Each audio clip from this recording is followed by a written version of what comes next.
Hey Okay, guys, happy Friday. This is the January, what is today's date? We are, 14. hey, yeah, so January 14th, 2022. Welcome back to this episode of Gurula. I'm Mei Ling and I do the markets commentary. I focus on both options and fundamental research, and this is the commentary for today. We are having a very strange market. I mean, the market is down overall on the day. At this point at 1 o'clock, I'm seeing it down. I'm seeing actually all three indices that I watch down. The S&P down almost 76 basis points, the Russell down 126 basis points, and Nasdaq down 45 basis points. And I think a lot of this, even though it's going to be attributed to JP Morgan's earnings release. And in fairness, it wasn't the greatest release. I'm going to go through that in a bit because they did kick off earnings season in earnest, even though there are a few companies that trickle in before that. But you do really have a 3 day weekend in a market that seems a bit directionless. So I can see there being just a significant amount of hedging. I do want to also talk about the retail sales number, which is being reported in a way that's a bit funky, in my opinion, for lack of a better way to describe it. And I'll share my screen here on that. Let's see. Oh my goodness, where is it? Here we go. If you look at this, so this also may be setting off the market a bit oddly, even though the market's been kind of choppy all day, up and down, up and down. But retail sales is being reported as coming in worse than expected, or worse, or somehow weakening, and that I think has to do with the fact that a lot of this one right here, this number that they're reporting is an adjusted numbers. If you scroll down to the actual retail sales numbers for the month, then you would actually see that on an unadjusted basis across all of the different segments of retail sales, you'll in fact see a much higher number for pretty much every single area. So the change as a percent of 2020, you can just go on down. All of those numbers are positive. And then if you then go over to the right hand side and compare December, November, you're going to see something a little bit different, right? So, like, for example, the number here, it suggests up fairly significantly, 714 versus 649, seasonally adjusting to 626, 639. And typically people do use the seasonally adjusted number, or 626 versus 535 if you want to go year over year. Typically, it's common to use the seasonally adjusted numbers, but I think there are some things that are a little funky. First of all, this season is quite a bit different from last year. That's the first thing. The second thing is, and that really has to do with the supply chain crunch, has been really mostly a 2021 phenomena. We did see some of it last year around this time, but it wasn't nearly as dramatic as it's really escalated to at this point. So some of that is there. And then I think to the extent that companies that I've been focused on, Amazon, which I've been a big proponent on, we all knew going in that retail sales would definitely, or gift giving season this year would comprise a lot of cards. In other words, someone just giving a gift card of that nature, and we were anticipating the gift cards in general would do really well. Now, whether or not the market wants to give the retailers credit for gift cards, it's still something to kind of wait and see on how the things actually trade. The fact is, gift cards go into retail sales as they don't go in as revenue, they go in as a liability, deferred revenue. It sits on the balance sheet until such a time as it's redeemed, and then there are some legal ramifications for how long you have to wait. So you do get to cancel gift cards over a certain amount of time, and it's usually defined in a hidden spot.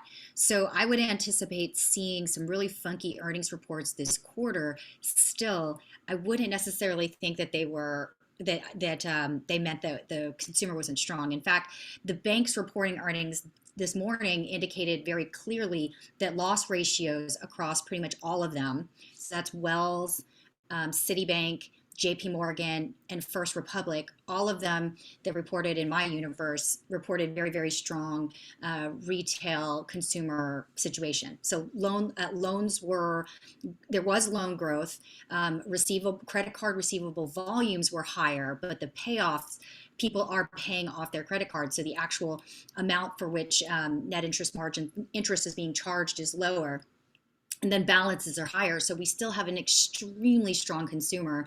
Hence, when you look at these numbers, especially if there's an adjustment factor, and especially given how different the picture is from not adjusted and adjusted, I think that this is an overreaction to the extent that you believe that the market is weak or some of the retailers are weak because there's some concern that retail is slowing. I don't get that picture at all when I look at the non-adjusted numbers. So there is that. There were some particular strengths within this number. In particular, autos was unambiguously strong, whether it was adjusted or non-adjusted, and that's both the parts business and the actual autos business. So those stocks should not be getting clobbered, and to the extent they are, it's just something to look for. It may be technical in nature because, quite frankly, some of the autos have had a bit of a tear and a run.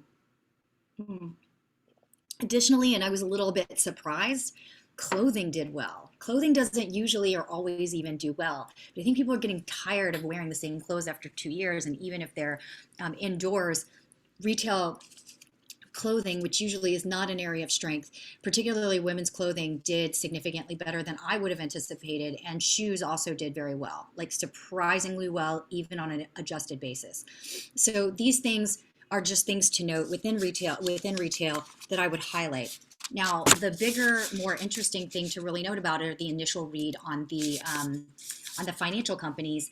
J.P. Morgan, weak earnings report for sure. Bottom line came in significantly less than expected. I'm not even sure whether the earnings whisper numbers can be taken seriously anymore because they're so all over the map and they make absolutely no sense where they're coming from. To me, it's like they're a bunch of stale numbers that no one should ever look at. But unfortunately, I know a lot of quantitative modeling just pulls in that data set without even having any clue what those numbers are. So that is what it is. But when I look at JP Morgan's numbers, the top line growth was, in my opinion, weak. And that's especially so after you look at Wells and after you look at Citi, which all managed to grow the top line. I think JP Morgan was down one, more or less flat. And then because they're reinvesting so heavily in technology, you got a negative earnings number relative to year over year, negative earnings growth year over year, not negative earnings. They still are definitely making money over at that bank. The areas for which I am very excited, though, for the bullish call that I've had for a while on Goldman Sachs. And so in this market weakness, I would almost be nibbling yet again. And as you'll remember, it was one of the concerns I had that JP Morgan would do something stupid, and this would happen. But pretty much every single bank, whether it was Wells Fargo, Citibank, or JP Morgan, reported exceptionally strong numbers in investment banking. And then they reported exceptionally strong numbers in asset management, and that's doubled down on by Blackrock. Now, in fairness, Morgan Stanley has a bigger asset management, a bigger percentage of their returns comes from asset management. It's like 25% like banking, 40%-ish asset management, the rest of the businesses cover the remainder. Goldman Sachs is like, I think 30 something percent. And then you've got about a third coming from asset management as well. So, I would anticipate both of those guys to do quite well because if anything, asset management, which has already been on a tear, was up 40% year over year. Investment banking for Wells of all people was up 17%. For JP Morgan, I think it was up something like 20 something percent. So we're still seeing exceptionally strong numbers in investment banking. The area that's weakest that I think everybody will be kind of dorky on, for lack of a better way to describe it. I'm sure I can see the headlines now because no one goes through the damn numbers in any kind of meaningful way. But I'm sure that there will be people that try to suggest that market strength, the markets business, the trading business was weak.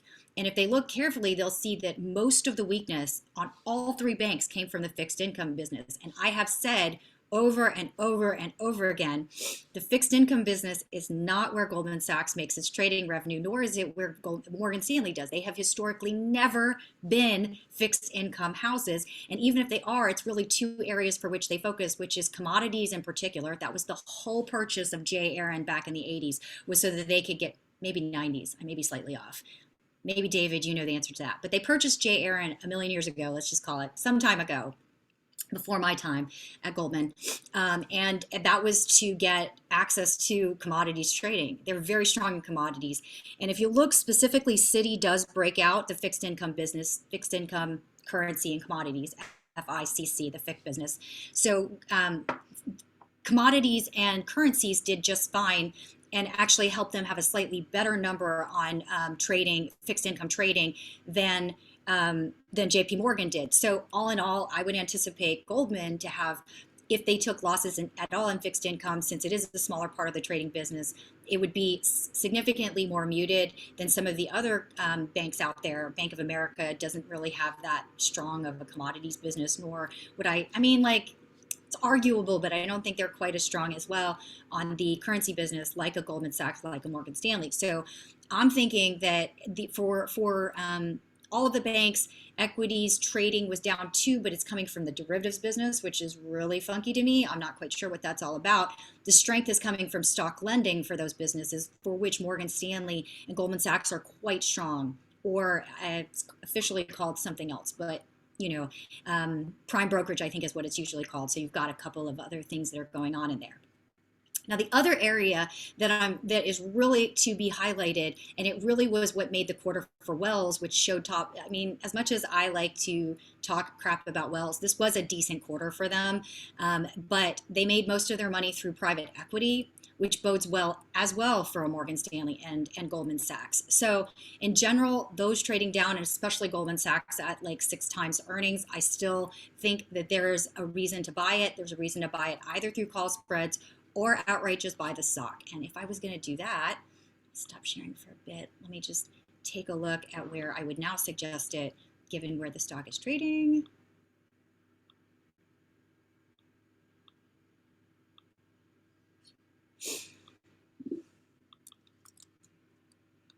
Yeah, so Goldman at 377 definitely makes no sense.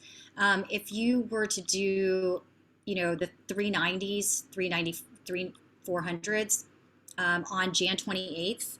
So hold on, let me double check. I believe they report earnings Wednesday next week, but let me just double check that for you really quick.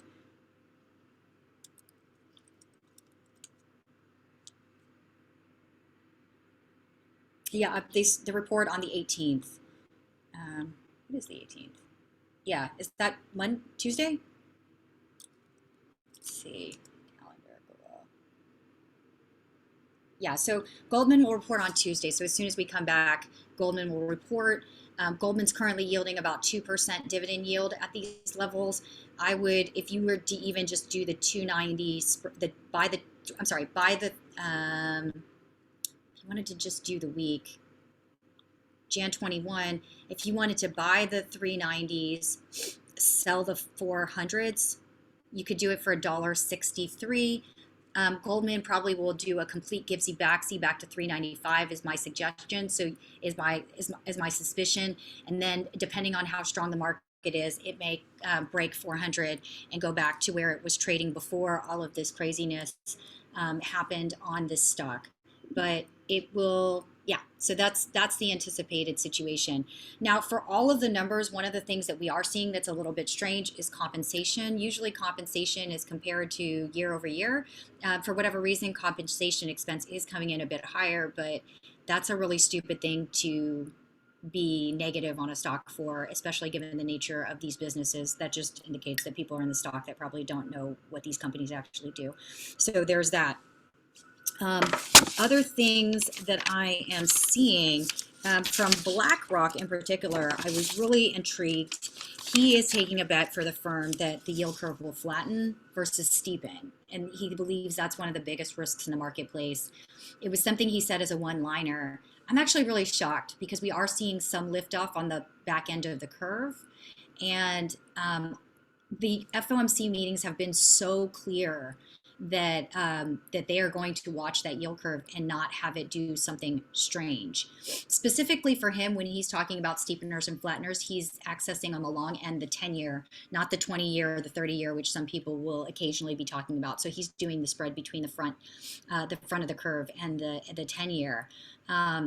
I'm really shocked that he would say that. I'm really shocked that he's not having more conversation about how it looks from the idea that that there is pressure on the back end and that the Fed probably would not flatten the curve. So there is that, and we shall see how that's reported through the weekend. The other thing that he said that I thought was very interesting, aside from the fact that he also loves Snowflake, so they've transitioned a lot of their database stuff to Snowflake. I didn't realize that. But they did talk about bond ETF growth and how they still think that's a $1 trillion business, $15 trillion business.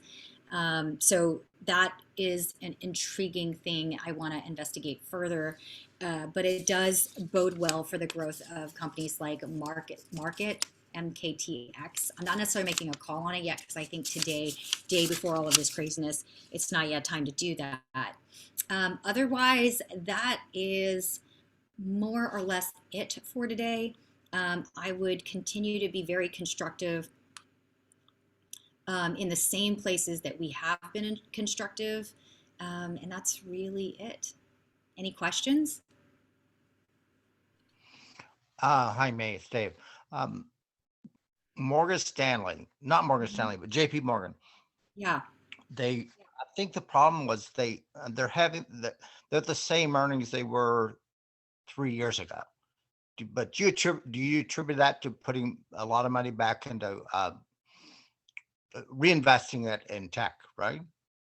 Some of it is tech Does that make sense? reinvestment, and some of it is that they Right. are kind of, their hands are a little tied on different things that they can do. What's really crazy is that the way that this guy breaks out the earnings, this new CFO that took over, I think, 3 quarters ago, it's really, really a pain in the ass to go through his numbers. The way that he presents them relative to any other investment bank and relative to the CFO prior to is personally, I find it difficult. When I looked through the way that he was presenting and then I went back through it and then I went back through it again just to try to understand line by line, it seems like they're kind of getting cut with death by a thousand cuts. So there's no thematic going on, which is interesting because they do trade at the highest multiple. So I did pair off JP Morgan against Goldman Sachs, but I don't know that I would necessarily recommend everyone do that, just to neutralize out my banking exposure in general. I think that that's probably a decent pairs trade right now.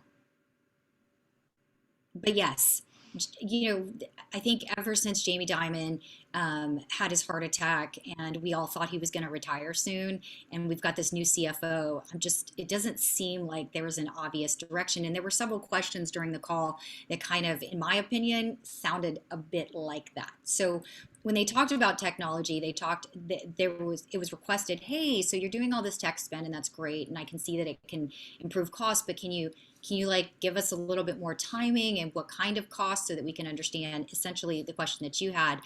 And the answer was like, well, we see it as ways of potentially opening up new markets for just having greater data on clients and their spend and their timing and all that stuff.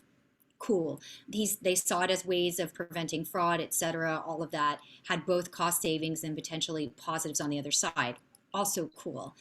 Enumeration of that, a clear strategy on how it looks.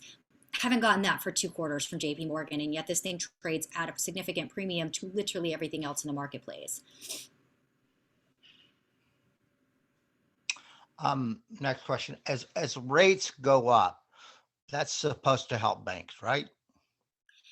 It only helps banks if the yield curve steepens. So all the banks Right. Okay. thus far that are very leveraged to fixed income did report the portion of their book that's related to net interest income going down. That's very yield curve sensitive. Interestingly enough, FRC, federal, oh shoot, I always forget. FRC is, give me a second. FRC is the bank that's out off the West Coast, First Republic Bank, right? First Republic Bank actually reported net interest income that was significantly higher. And I was like, what are they doing over there? And some banks do, because of the nature of how they're holding their assets, offer other products that are not just this basic yield curve risk. So, as a function of doing that sort of activity, they do get higher net interest margins, and that looks really great. And that, that kind of just is what it is. But yeah, in general, Gotcha. a Okay. bank isn't going to necessarily make more money unless that yield curve steepens. It's not just the absolute value of the rates themselves. That, I don't know if that helps. Yeah, thank you. If the Fed is raising Fed funds rate, that's just the rate that they pay member banks, correct? Yeah, it's typically the overnight rate if you have to borrow Right, and and tap the Fed window. Yeah, but the markets take care of the actual yield curve and where the pricing sits right. along the Okay. curve. But Well, just I think what, go ahead. Oh, no, but a raising of rates by the Fed will necessarily raise it. Because if you think about it, if the Fed is willing to pay X and they're the place you go when you desperately need money overnight, which I mean, desperate isn't the right word because every bank, when they clear at the end of the day, probably has on a given day a little bit more than they should, a little bit less than they should. So that's what the Fed window is really for, is to take care of these little like pluses and minuses that happen. If you've ever worked at a restaurant and you've had to count the till, or if you've ever worked at like somewhere else and you've had to count the till, sometimes you're short a dollar, sometimes you have a dollar too much. If it's a cash business, that happens at banks too. And so that's what the overnight rate really is supposed to be for, except in the case of a liquidity crisis. But that looks very, very different than what we have right here. Right. But I mean, a bank is, and member banks are supposed, they're required to have so much money in reserves at the Federal Correct. Reserve, right? Yeah, that's correct. So That's that's correct. Fed funds. Right. Okay. Yeah, it's I don't see 8% in how the that, United I States. don't see how that affects the retail public. Shouldn't. The only way that it impacts the retail public is if we rate is if you flatten the curve. If you flatten the curve, that will stop the banks from lending. Period. End of story. And Okay. if anything, it probably, because of the nature of what's going on, hurts despite, I don't care what CNBC says, and they say it all the time, and it makes me want to really literally blow my brains out.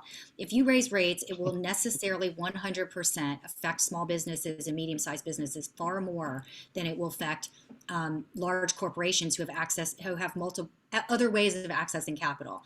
And it hurts them because by and large, small businesses, medium-sized businesses go to the bank itself for loans. They don't do some other crazy stuff. And when they go to the bank, if you raise the front end of the yield curve and flatten it out, the bank will just say, no, I'm not going to lend you that money. And that's it. That's the end of it, right? So, because if money is worth more for 1 month than it is worth at 1 year, they're not going to lend you the damn money. They can't hedge you out and they can't really do much about it. So that kind of just is what it is.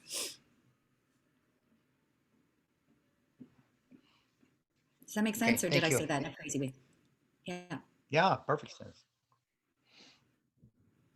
Any other questions? Okay, cool. Happy Friday, everyone.